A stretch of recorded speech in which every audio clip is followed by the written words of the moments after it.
परिभाषा पढ़े थे हम लोग पीएच मान की। किसी विलयन में हाइड्रोजन आयन सांद्रक के ऋणात्मक लघुगणक को, ठीक है, हाइड्रोजन आयन सांद्रक को हमने क्या किया था, बड़े कोष्ठक में H+ से लिखा था, लघुगणक था, इसका मतलब इसके पहले लॉग लगा हुआ था, और ऋणात्मक लघुगणक था इसलिए उसके पहले क्या लगा हुआ था, माइनस, और यहाँ पे बेस कितना लगा हुआ था, 10, क्योंकि ये 10 के आधार पर मापा जाता है, ठीक है। तो नीचे हम लोग लिखते हैं एक इंडिकेट पॉइंट, इसको डिब्बे में बंद कर लेना, नोट टाइप का, तुम्हारे नोट से कोई संबंध नहीं है, बस लघुगणकीय नियम पढ़ेंगे। कुछ लघुगणकीय नियम,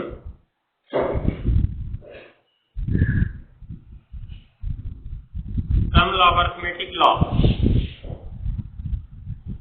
अब देखो पहला नंबर, ध्यान से देखना, लॉग बेस 10 10 की घात, ये मतलब लॉग बेस 10 हो, यहाँ पे 10 हो, उसका मान होता है 1।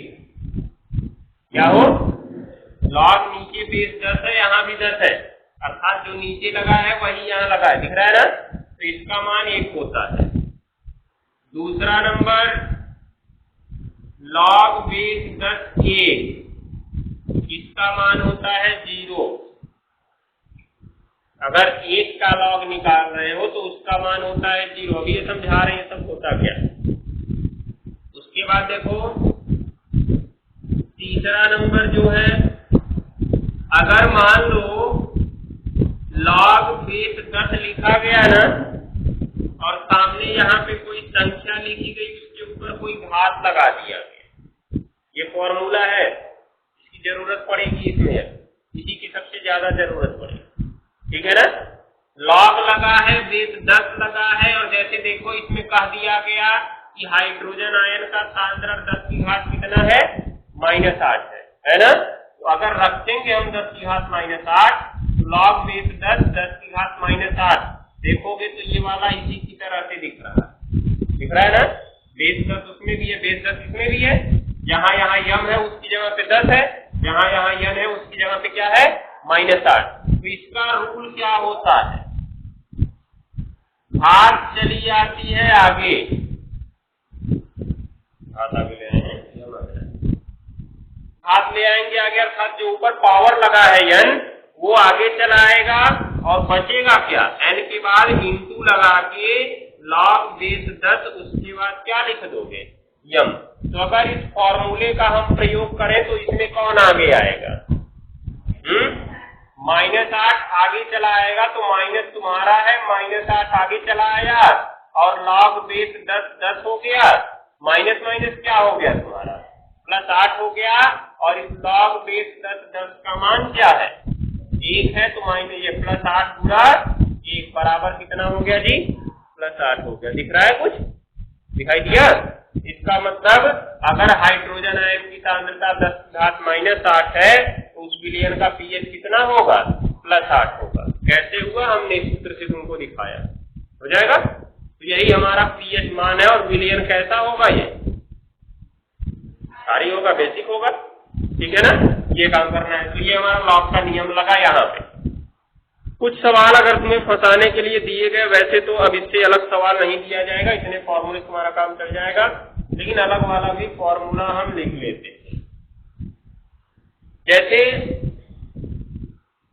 अगर मान लो दो संख्याएं गुणा में है, a और b, या यम गुणे यन कहे तो m और n, यहाँ पे यम की घात पे यन लगा हुआ था ना, जब घात लगा हो तो घात आगे चली आती है, और अगर दो संख्याओं पे गुणा लगा हो, इनके सामने लॉग लगा दो और नीचे क्या कर दो, बेस 10 या कोई भी बेस कर दो, उससे फर्क नहीं पड़ता। सामने अगर तुमने लॉग लगा दिया तो ये m और n दिख रहा है अंदर ना, दो संख्याओं का गुणा, अर्थात एक बार लॉग को m पर लगाओ और एक बार लॉग को किस पर लगाओ, n पर लगाओ, और ये गुणा किस में बदल जाएगा, प्लस में बदल जाएगा, ठीक है ना। पांचवा फॉर्मूला, लॉग बेस 10 ही लगाओ, अगर m गुणा n की जगह m बटे n हो जाए तो क्या कर देंगे, log बेस 10 यम और प्लस की जगह क्या लगा देंगे, माइनस लगा देंगे। ये नियम कहाँ से आया, तुमने पढ़ा होगा यदि आधार समान होता है तो गुणा में घात जुड़ जाती है, जुड़ती है ना। तो आधार समान है, इसका भी 10 है, इसका भी 10 है, देख रहे हो, तो घात जुड़ जाएगी गुणा में, ये घात ही है। अभी दिखा रहे हैं कैसे हुआ है, यहाँ पे जो लिखा ना तो पूरा मिल रहा है, जो यहाँ पे ये घात होगी। अभी समझा रहे हैं कैसे ये घात है, अर्थात पावर। तो क्या हुआ, गुणा में घात जुड़ती है, भाग में घात क्या होती है, घटती है। तो गुणा में हमने घातों को जोड़ा है, भाग में हमने घातों को क्या किया है, घटाया। ठीक है, ये बात को ध्यान में रखना है। तो ये हमारे लॉग के कुछ फॉर्मूले हैं जिनकी जरूरत हमें यहाँ पे पड़ेगी। अभी कुछ कठिन सवाल आएंगे तो इस तरह का बन सकता है, और अगर आसान सवाल होंगे तो ये वाले फॉर्मूले से हमारा काम चल जाएगा। और बाकी के ये दोनों फॉर्मूले याद रखना। एक ये भी याद कर लो, 6वां नंबर, ये बेसिक फॉर्मूला है, log x बराबर भी 1 होगा, मतलब बेस भी x हो और यहाँ भी x हो। x की वैल्यू तुम कुछ भी रख दो, उससे फर्क नहीं पड़ता है। जैसे यहाँ पे तुमने देखा कि log बेस 10 लिखे ना, अर्थात x की वैल्यू हमने कितना रखा है, 10 रखा है, तो यहाँ भी 10, यहाँ भी 10, उसका मान कितना हुआ है, 1 हुआ है। तो ये हमारा बेसिक फॉर्मूला है और ये एक निश्चित फॉर्मूला है जो कि हमारे सवाल में यहाँ प्रयोग होगा, इसीलिए हमने इसको अलग से लिखा है। नहीं चाहते तो इसी को लिख के छोड़ देते। ये तुम्हारा किसी के लिए भी काम करेगा। हमने अगर ये लिख दिया log 5, इसका भी मान क्या होगा, 1 होगा। log e और e लिख दिए, इसका मान क्या होगा, 1 होगा। ये तुम्हें अभी कक्षा 12 में इसकी जरूरत पड़ेगी। ठीक है, जब हम वहां पे अवकलन समाकलन पढ़ने लगेंगे तो वहां पे यही चलता है। और तुम आगे यहाँ पे 10 पढ़ रहे हो नीचे ना, 10। अभी जब अगली कक्षा में पहुंचोगे तो इस 10 की जगह सब बेस क्या हो जाएगा, ई हो जाएगा। ध्यान दिए रहना, हो जाएगा। तो अभी तो तुमको यहाँ पे केवल 10 ही जानना है, आगे पहुंचोगे तो समझ जाओगे सब धीरे धीरे। तो लॉग के इतने नियम जान लो, इतने से ही सब काम होता है। लॉग अगर गुणा लगा है तो लॉग सामने लगा दो, दोनों किस में बदल जाएंगे, प्लस में बदल जाएंगे। भाग लगा हुआ है, लॉग सामने लगा दो, दोनों किस में बदल जाएंगे, माइनस में बदल जाएंगे। अब जैसे मान निकालना होता है, मान लो हमको log बेस 10 का मान तो पता चल गया 1, log बेस 10 1 का मान पता चल गया 0। मान लो log बेस 10 2 का मान पूछ दिया, बताओ। log बेस 10 3 का मान पूछ दिया, बताओ क्या क्या होगा। तो इसका मान हमें लॉगरिथम सारणी से देखना पड़ता है। लॉगरिथम सारणी इसमें शायद पीछे होगी,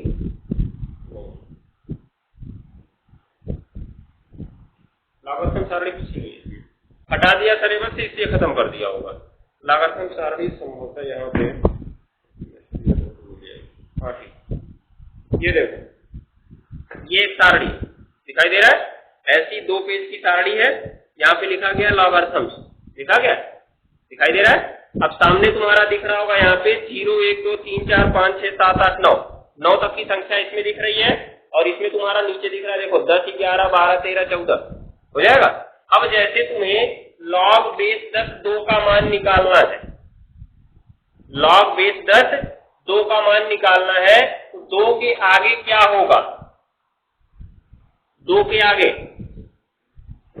ये इस तरह से 2 के आगे दशमलव लगा के 0 0 लिख सकते हो कि नहीं लिख सकते हो, लिख सकते हो। अब इसका अगर हमको log चेक करना है तो हमको अपनी लॉगरिथम सारणी में जाना पड़ेगा। और जब हम लॉगरिथम सारणी में जाएंगे तो देखो यहां से 2 अंक बना लो, इसको 1 अंक बना लो, इसको 1 अंक बना लो। ठीक है, यहां से 2 अंक बनाओगे, मतलब जितनी संख्या है शुरू से ही तुमको लेना है। पहली बार 2 अंक, उसके बाद कितना कितना, 1 1 अंक हो जाएगा। तो अब क्या होगा, ये तुम्हारा 20 है, तो 20 के सामने 0 के नीचे इस सारणी में हम चेक करेंगे।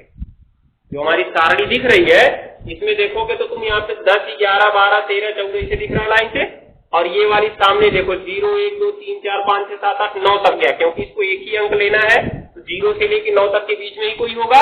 और यहाँ पे मीन डिफरेंस है, ये 1 2 3 4 5 6 7 8 9 लिखा गया है। यहाँ पे अगर 0 है तो छोड़ देते हैं, कोई फर्क नहीं पड़ता है। 1 2 3 4 5 6 7 8 9 में से कोई है तो उसको भी लेना पड़ता है। अब हमको 20 के सामने 0 के नीचे चेक करना है। चले आओगे तो 20 देखो तुमको यहाँ पे दिख रहा है, और इसके सामने 0 दिख रहा है। ये 0 के सामने कितना दिख रहा है, यहाँ पे 30 10 दिख रहा है। अभी किताब होती सबके पास तो आसानी से समझ में आता, अभी छुट्टी के बाद लेके एक दो चेक कर लेना। जिसका निकालना है उसके सामने अगली संख्या के नीचे चेक करना है। 20 के सामने जब हम इसके नीचे चेक करते हैं तो ये आता है 30 10। कितना आता है? 30 10 हो जाएगा। उसके बाद देखो इसका जो आगे वाला 0 है तो मीन डिफरेंस में 0 नहीं होता है, मीन डिफरेंस में शुरुआत 1 से होती है, तो मीन डिफरेंस में हम देखेंगे नहीं। 30 10 पे हमने छोड़ दिया और यहाँ पे देखो दशमलव के पहले कितना अंक है? 1 अंक है खाली ना, तो 1 में से 1 घटा दो, कितना? 0 होगा, 0 लिख के उसके आगे दशमलव लगा दो, हो जाएगा। तो जिसका लॉगरिथम हमको चेक करना है वो हुआ, उसको पहले कम से कम 4 अंक में परिवर्तित कर लो। कितने अंक में?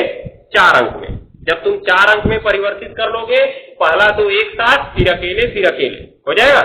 अब जब पहला 2 एक साथ लिए तो उसके सामने देखना है, दूसरे वाले के नीचे देखना है, जितना रहेगा उसको लिख लेना है। उसके बाद अगर ये भी 0 को छोड़कर कुछ है तो उसके सामने मीन डिफरेंस में देख लेना और जो मीन डिफरेंस है उसको यहाँ पे जोड़ देना, हो जाएगा। और जोड़ने के बाद देख लो दशमलव के पहले कितने अंक हैं। जितने अंक हो दशमलव के पहले उसमें से 1 घटा दोगे। क्या करोगे? 1 घटा दोगे। 1 घटाने के बाद जितना बचेगा उसको यहाँ पे लिख के दशमलव पॉइंट लगा देना, डेसिमल नंबर लगा देना, हो जाएगा। अब क्या करेंगे हम लोग? जैसे मान लो हमको log बेस 10 2 का मान तो पता चल गया। कितना पता चल गया? 0.3010 हो गया। इसी प्रकार अगर log 3 का निकालना हुआ, 3 को पहले किस रूप में बदलोगे? 30, उसके बाद 0 0 बदलोगे ना। तो अब क्या होगा? इसको पहले बनाए, फिर ये बनाए, फिर ये बनाए। ये कितना है? 30 के सामने किसके नीचे देखना है? 0 के नीचे देखना है। तो अगर इस सारणी में हम 30 के सामने 0 के नीचे देखते हैं तो 47 71 है। 30 के सामने 0 के नीचे दिख रहा है 47 71। तो इसके सामने लिखा हमने 47 71। अब चूंकि कितना अंक है दशमलव के पहले? 1 अंक है, बाद वाला तो 0 है, देखेंगे नहीं उसको। तो 3 अकेला है, 1 में से 1 घटाओगे तो कितना? 0, अर्थात इसका मान होता है 0.4771। इसको लिख लो, मतलब यहां से तुम लोग लिखो ये 6 पॉइंट और बाकी 7वें नंबर पे इसको लिख लो, 8वें नंबर पे इसको लिख लो, हो जाएगा ना। लिखो इसको, ये तुम्हारा लवगणकी नियम है, इसके आधार पे सवाल लग जाएगा। ये मान तुमको जरूरत पड़ सकती है, वैसे तो बहुत कम जरूरत की संभावना है। शुद्ध जल का कितना होगा? जल क्या होता है? उदासीन, तो इसका क्या होगा? 7 हो गया। शुद्ध जल के बाद लिखो तनु NaOH। तनु NaOH इसका होता है 13.0।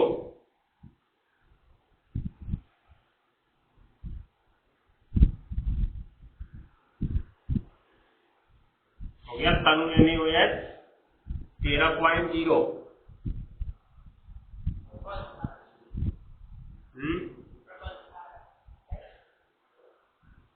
हाँ, प्रबल क्षारक क्षार है, प्रबल क्षारकों को जो क्षार करते हैं। सांद्र NaOH का लिखो 14.0।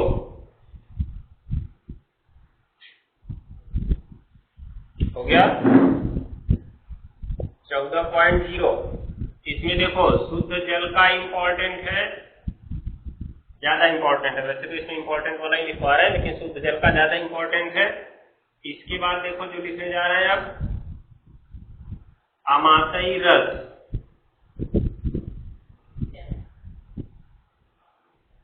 जो हमारे अमाशय में पाचन क्रिया के लिए पाया जाता है, अमाशयी रस, ये भी इंपॉर्टेंट है। अमाशयी रस का पीएच मान होता है 1.4। 1.4 हो गया, अर्थात इसका व्यवहार प्रबल अम्ल की तरह होता है, ध्यान दिए रहना। उसके बाद दूध, दूध भी इंपॉर्टेंट है। दूध का पीएच मान होता है 6.5। अर्थात दूध में कुछ अम्लीयता पाई जाती है। उसके बाद रक्त, रक्त का पीएच मान होता है 7.4। तो बताओ रक्त कैसा है? क्षारीय है।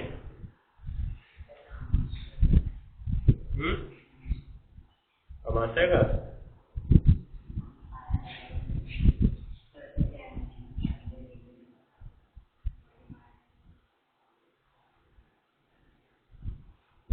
समासे की इंग्लिश क्या होगी?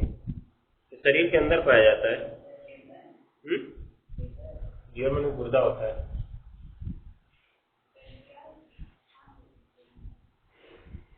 हो सकता है तो 1 मिनट से कर लेते हैं।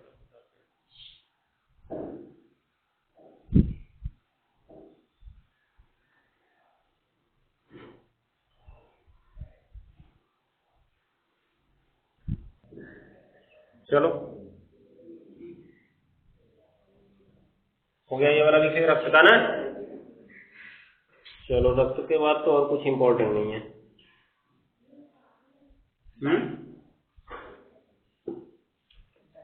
इतने का पीएच मान याद रखो। इसमें शुद्ध जल का या आमाशयी रस का, फिर दूध का और रक्त का जरूर याद रखना। सीधे सीधे सवाल पूछा गया है, रक्त का पीएच मान क्या होता है? ठीक है, दूध का पीएच मान क्या होता है, आमाशयी रस का पीएच मान क्या होता है, शुद्ध जल का पीएच मान क्या होता है। ये सब सवाल सीधे सीधे तुमसे पूछे जाते हैं ऑप्शनल में, 1 नंबर में। ठीक है, हाँ रक्त में प्लाज्मा ही तो होता है। 55% हाँ प्लाज्मा होता है रक्त का। आगे देखो अब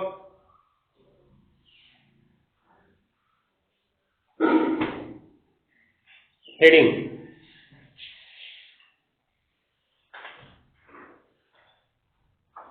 विलयनों का पीएच मान ज्ञात करना। विलयनों का पीएच मान ज्ञात करना। पीएच मान निकालने का सवाल नहीं दिया इनको, नहीं क्या सिलेबस में।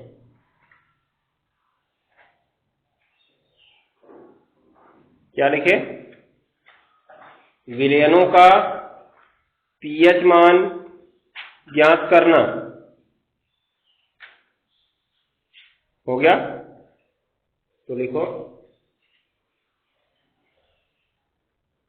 यदि किसी विलयन में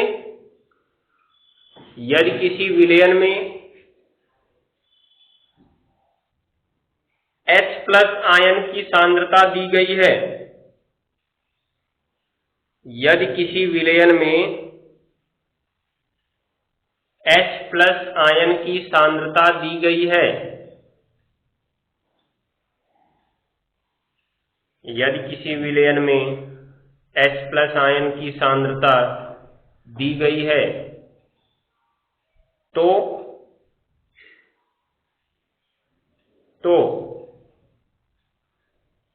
हो गया, उस विलयन का पीएच मान, तो उस विलयन का पीएच मान निम्न सूत्र से ज्ञात कर सकते हैं। उस विलयन का पीएच मान निम्न सूत्र से ज्ञात कर सकते हैं। हो गया ना? तो सूत्र तो वही हमारा पुराना वाला रहेगा, पीएच मान बराबर log बेस 10 और ये H+ और सामने क्या लगा रहेगा, माइनस।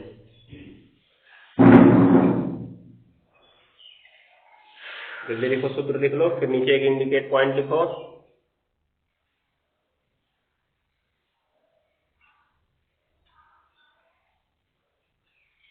इंडिकेट पॉइंट, यदि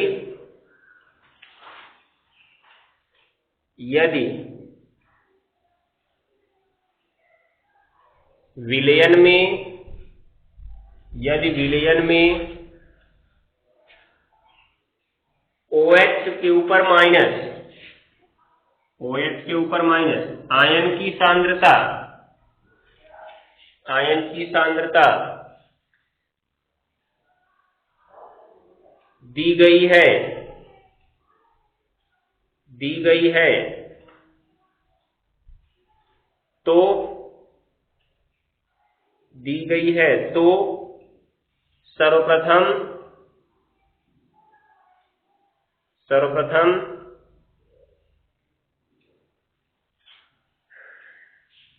हो गया, सर्वप्रथम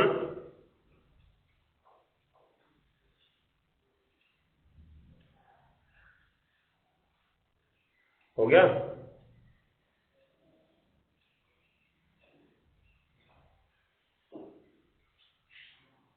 सर्वप्रथम निम्नलिखित सूत्र से, सर्वप्रथम निम्नलिखित सूत्र से, निम्नलिखित सूत्र से हो गया, उस विलयन का या उस विलयन में, निम्नलिखित सूत्र से उस विलयन में H प्लस आयन की सांद्रता ज्ञात करते हैं, H प्लस आयन की सांद्रता ज्ञात करते हैं।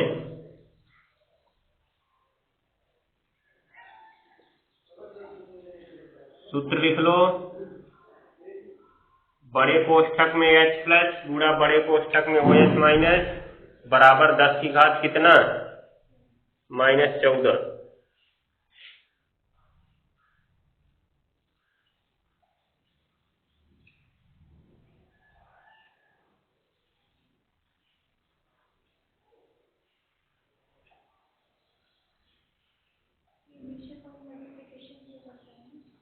ये मतलब हाँ, ये पूरा हुआ, बीच में पॉइंट लगाया ना, हो गया। तो यहाँ पे ध्यान देना, अगर OH माइनस आयन की सांद्रता दे दी गई तो यहाँ पे रख के इसको गुणा से उधर भाग में भेज के H प्लस का मान निकाल लेंगे, तब pH मान निकालेंगे, ठीक है ना, हो गया ना। नीचे लिखो, उसके बाद pH मान निकालते हैं, उसके बाद pH मान निकालते हैं।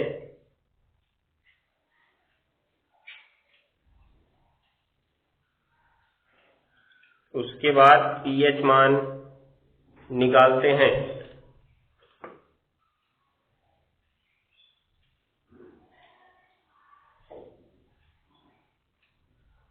हो गया ना, चलो अब सवाल लिखो।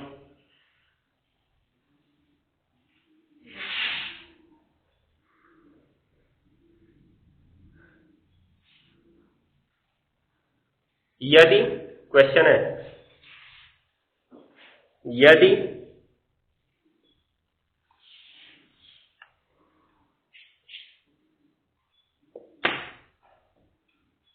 हो गया NaOH में,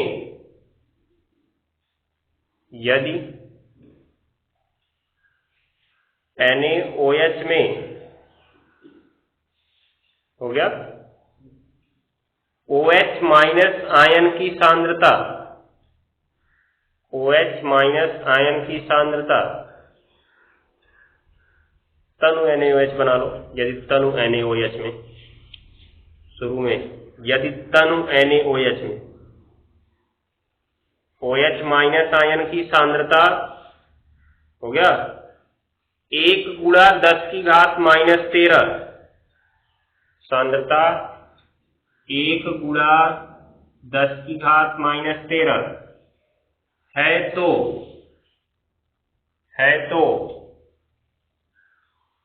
विलयन का pH मान ज्ञात करो, तो विलयन का pH मान ज्ञात करो। हो गया, अब ध्यान देना, सबसे पहले तो लिखेंगे दिया है, इसका सॉल्यूशन कैसे निकालेंगे हम लोग, सवाल में देखो किसकी सांद्रता दी गई है तुम्हें, OH माइनस आयन की सांद्रता दी गई है ना। अभी अगर H प्लस की दिया होता तब हम सीधे सूत्र लगा लेते pH बराबर minus log base 10 H plus वाला, लेकिन यहाँ पे OH दिया है इसलिए OH से पहले हम क्या निकालेंगे, H निकालेंगे तब pH निकालेंगे। नहीं तो पता चला कि जल्दी जल्दी में क्या करोगे, डायरेक्ट उसी में रख दोगे उसी को जो मतलब दिया गया OH माइनस आयन की सांद्रता। अगर तुमने OH माइनस आयन की सांद्रता को सूत्र में रख दिया तब वो pH नहीं बताएगा, तब वो POH बता देगा। और यहाँ पे हमें गलती भी किए हुए, क्या गलती की है, 10 की घात माइनस 13 की जगह 10 की घात माइनस 1 करना है, 10 की घात माइनस 1 हो गया। अब देखो लिखेंगे हम लोग, दिया है तनु NaOH में किसकी सांद्रता पहले पूछ रहा है, किसकी सांद्रता दिया है, OH माइनस आयन की सांद्रता। इसको बड़े कोष्ठक में क्या लिखेंगे, OH माइनस बराबर 1 गुणा 10 की घात कितना माइनस 14। तो हमको इससे क्या निकालना है, H प्लस निकालना है, किस सूत्र से निकालना है, क्योंकि H प्लस गुणा OH माइनस, ये पीछे हमने देखा था, इसको बराबर कितना 10 की घात माइनस 14। किसका आयनिक गुणनफल था, ये जल का आयनिक गुणनफल था ना। 25 डिग्री सेल्सियस पर जल का आयनिक गुणनफल 10 की घात माइनस 14 होता है, जो एक स्थिर राशि होती है, एक बढ़ेगा तो दूसरा घट जाएगा, लेकिन फाइनली पूरा मिला के कितना होगा, 10 की घात माइनस 14 ही होगा। अब इसमें मान रखा जाए, H प्लस तो हमें पता नहीं है, गुणा लगाओ, OH माइनस का मान रखो, 1 गुणा 10 की घात कितना माइनस 1 था ना, तो 10 की घात माइनस 1 बराबर कितना लिखेंगे, 10 की घात माइनस 14। गुणा किस में जाएगा, तो 10 की घात माइनस 14 ऊपर और 10 की घात माइनस 1 नीचे आ गया, आया ना। अब ये जाएगा ऊपर, तो किसी को अगर नीचे से ऊपर लेके जाए चाहे ऊपर से नीचे लेके जाए तो उसकी घात का चिन्ह बदल जाता है। यहाँ पे एक चीज हम लिख देते हैं, क्योंकि 1/x की power minus m is equal होता है x की पावर m, ठीक है। अगर नीचे घात माइनस में है तो उसको ऊपर ले जाके हम किस में कर सकते हैं, प्लस में कर सकते हैं। इसी प्रकार अगर ऊपर वाले को नीचे लेके जाते तो नीचे जाके वो उसका चिन्ह बदल जाता, बदलता, बस ये ध्यान में रखना है। तो क्या होगा, ये ऊपर आ जाएगा, 10 की घात माइनस 1 से क्या हो जाएगा प्लस 1, गुणा लगाना, आधार भी समान है 10 10 होगा, आधार समान है, गुणा में घात क्या हो जाती है, जुड़ जाती है, अभी पीछे आज ही समझाए हैं इसको। तो 10 की घात माइनस 14 और प्लस कितना हो जाएगा 1, तो 14 1 15 हो जाएगा। इसमें माइनस वाला बड़ा है, प्लस वाला छोटा है, इसलिए माइनस चिन्ह लगा के 14 में से 1 घटा देंगे। H प्लस आयन की सांद्रता कितनी आ गई, 10 की घात माइनस 13, ठीक है। अगर इस रूप में लिखना चाहते हो तो सामने तुम क्या लगा सकते हो, 1 गुणा लगा सकते हो, क्या लगा सकते हो, 1 गुणा। लेकिन 1 गुणा लगाने से बस तुम्हारा सवाल बढ़ जाएगा, अभी बाद में सवाल बढ़ेगा, आंसर वही आएगा, आंसर में कोई बदलाव नहीं होगा। देखो दोनों टाइप से अभी हम लगा के दिखा देते हैं। इसको लिख सकते हो 10 की घात माइनस 13 या बड़े कोष्ठक में H प्लस बराबर 1 गुणा 10 की घात माइनस 13, ठीक है ना। अब दोनों तरीके से हम लोग इसका pH मान निकाल लेते हैं। पहले तो इतना नोट करके H प्लस निकाल लो, तब आगे बताएं pH मान कैसे निकलेगा।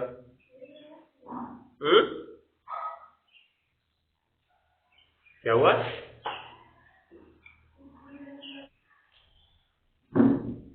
हो गया ना। यहां से हमने H प्लस निकाल दिया है, H प्लस को हमने 2 तरीके से लिखा है, ठीक है। अभी दोनों तरीके से हम इसको हल कर रहे हैं। दोनों तरीके से हम देखेंगे कि pH मान में कोई बदलाव नहीं होगा।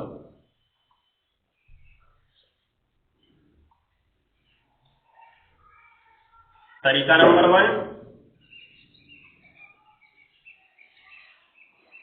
pH बराबर माइनस लॉग बेस 10 और उसके बाद बड़े कोष्ठक में क्या तो एक बार पहले ये वाला मान रख लो, फिर ये रख के चेक कर देंगे।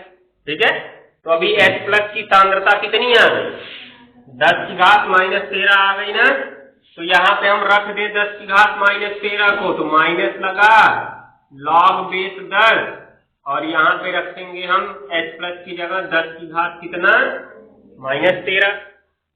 सूत्र हमारे पास था, क्या था कि log बेस 10 यम की घात n होता है, तो घात आगे चली जाती है और log बेस 10 यम बचा रहता है, बचा रहता है ना। अर्थात इसकी जो घात है वो कहाँ चली जाएगी? आगे चली जाएगी। तो आगे तो माइनस पहले से ही बैठा हुआ है और वो खुद माइनस लेके आ रहा है, अर्थात इस प्रकार से हमको लिखना पड़ेगा। और देखो बचा log, नीचे 10 था और ये वाला 10 घात तो भाग गई, हो गया ना, माइनस माइनस प्लस 13 और इसका मान क्या हो गया? 1। पहला पॉइंट हमने इसी को लिखा था, प्लस 13 गुणा 1 अर्थात पीएच वैल्यू इसकी कितनी आ गई? 13। सन एनओएच का हमने देखा भी 13, तो इसीलिए हमने उसी प्रकार का सवाल बना लिया। ठीक है, हो जाएगा। दूसरा टाइप देख लो, टाइप 2 में। टाइप 2 थोड़ा सा बड़ा लगेगा। पीएच बराबर सूत्र तो वही लिखेंगे पहले हम, log बेस 10 बड़े कोष्ठक में क्या? H प्लस, हो गया ना।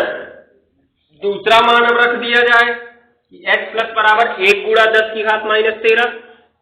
तो H प्लस की सांद्रता है तो वही है, अंतर नहीं है। एक का गुणा करने कोई फर्क पड़ता है क्या?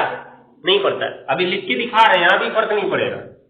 माइनस लिखो, log बेस 10 लिखो, इस बार लिखो 1 गुणे 10 की घात माइनस 13। कौन सा नियम यहां पे लगेगा? बीच में कौन सा चिन्ह लगा? गुणा का चिन्ह लगा ना। तो इसमें सूत्र कौन सा पढ़े थे? log बेस 10 m गुणा n वाला पढ़े थे ना, बराबर क्या? log m प्लस log, क्या लिख रहे हैं, log बेस 10 m फिर log बेस 10 n, यही सूत्र लगेगा।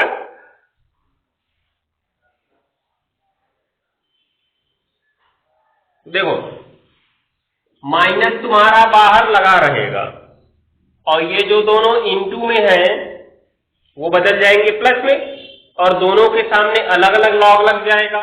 लेकिन बाहर माइनस लगा हुआ था तो इनको पहले कोष्ठक में लिखना पड़ेगा, क्योंकि दोनों पे लगेगा ना माइनस हो जाके। तो क्या होगा? log बेस 10 इसको क्या लिख देंगे? 1 और प्लस इसको लिखेंगे log बेस 10। n की वैल्यू क्या दिख रही है? 10 की घात कितना? माइनस 13 दिख रहा है ना। तुमने इसका मान क्या पढ़ रखा है? 0 पढ़ रखा है ना। देखो पूरा समाप्त ही हो गया, कोई मतलब ही नहीं निकला उसका। तो माइनस में इसका मान 0 प्लस इसमें क्या होगा? एक बार तो सूत्र यहां लिख ही दिए, तो समझ जाओगे कैसे किया गया उसको। घात को क्या किए?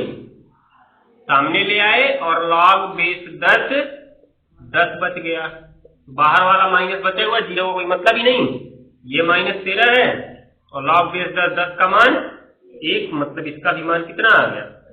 प्लस 13, अर्थात पीएच वैल्यू आ गई प्लस 13। दिखाई दे रहा है। तो हमने इसको इसलिए बताया कि सवाल कभी कभी क्या करता है, एक की जगह कुछ दूसरा दे देगा। अभी यही दे दिया होता कि 2 गुणा 10 की घात माइनस 13, कितना दे दिया होता? 2 गुणा 10 की घात माइनस 13, तब क्या करते? तो क्या 2 को भी छोड़ देते? नहीं, यहां तो हमने 1 को छोड़ के काम कर लिया, इसलिए हमने एक ही सवाल में तुमको दोनों टाइप बता दिया। एक आया तो log बेस 10 1 का मान 0 हो गया। अभी यहीं पे 2 आता तो क्या होता? log बेस 10 2 हो जाता, और log बेस 10 2 का मान हमने कितना लिखवाया? 0.3010 लिखवाया ना। बस उसको यहां पे हम रख देते। अगर 3 गुणा देता तो उसका 4771 था, 4771, ठीक है, उसको हम रख देते। तो इसीलिए हमने इसको बताया कि log बेस 10 1 का मान 0 था, 0 रख दिए। log बेस 10 2 आएगा तो उसका जो मान होगा उसको हम रख देंगे, हो जाएगा। तो लिखो इसको, दोनों लिख लो। एक सवाल घर के लिए बोल रहे हैं, उसको लगा लेना। घर के लिए सवाल पर ये लिख लो रफ में, तब इसको नोट करते रहो। लिखो, यदि H2SO4 के एक विलयन में यदि H2SO4 के एक विलयन में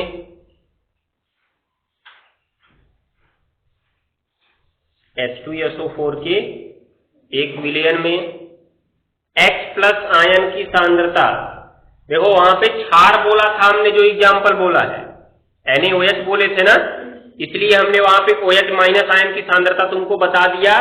तो उसके लिए पहले तुमको H प्लस निकालना पड़ा ना। लेकिन इस बार हमने अम्ल ही बोला और इसमें हम किसकी सांद्रता बोल रहे हैं? H प्लस की बोल रहे हैं। तो H प्लस आयन की सांद्रता बराबर, एक मिनट, सांद्रता बराबर होनी तो सवाल लिख रहे हो ना, H प्लस आयन की सांद्रता 2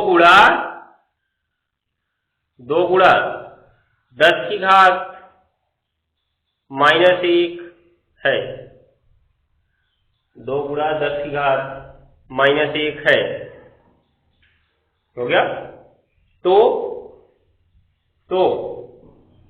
इसका पीएच मान ज्ञात करो, इसका पीएच मान ज्ञात करो। अब कौन से सूत्र से लगाओगे इसको? अब इसमें बताओ क्या शुरुआत वाला काम करोगे कि जो H प्लस गुणे OH माइनस बराबर 10 की घात -14 किए थे, उसको करना है? अब उसको नहीं करना है। उसको कब करना है तुम्हें? जब सवाल में OH माइनस दिया हो तब तुमको H प्लस निकालने के लिए वो काम करना पड़ेगा, ठीक है। लेकिन यहाँ पे H प्लस सीधे सीधे दिया गया और जब H प्लस दे दिया गया तो हम यही सूत्र लगाएंगे। तो पहला तरीका तो इसमें लगेगा नहीं, क्योंकि पहला तरीका अकेले के लिए था। यही वाला तरीका लगाना है इसको, इंटू को पहले प्लस में बदलना, लॉग में 10(2) का मान तुमको लिखवाई है, उसका मान रखो, हल करके ले आओ, हो जाएगा। करके आना। एक और लिख लो,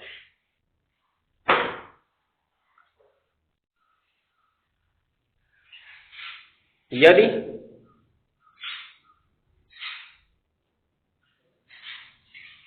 हो गया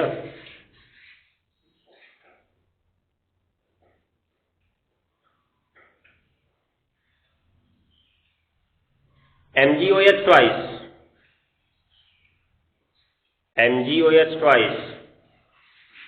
के विलयन में, OH का होल ट्वाइस रहेगा, के विलयन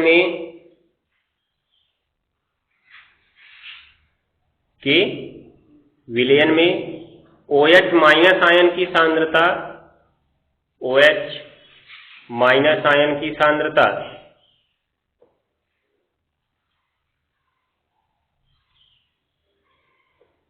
OH माइनस आयन की सांद्रता, हो गया।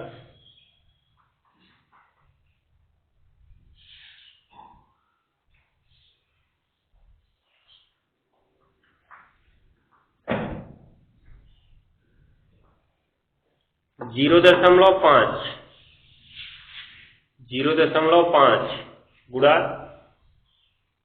गुणा 10 की घात -2, 10 की घात -2 है तो विलयन का पीएच मान ज्ञात करो। इसको भी लगा के आना, देखो कितना आ रहा है। अब इसमें OH माइनस दिया तो पहले H प्लस निकालोगे, ठीक है, तब सवाल लगाना शुरू करोगे। तो छाप के आओ, इन दोनों सवालों को कल फिर से नोट में बताएंगे, लेकिन तुम लोग लगा के आओ और इसको नोट कर लेना है नोट में अपने। इस तरह से विलयनों का पीएच मान निकाल सकते हो। शायद अब सवाल इसमें एक को दिया ही नहीं, इसका मतलब मुझे लगता है सवाल हटा दिया है, लेकिन हटाया नहीं होगा, सवाल पूछा जरूर जाएगा। चलो कल देखेंगे।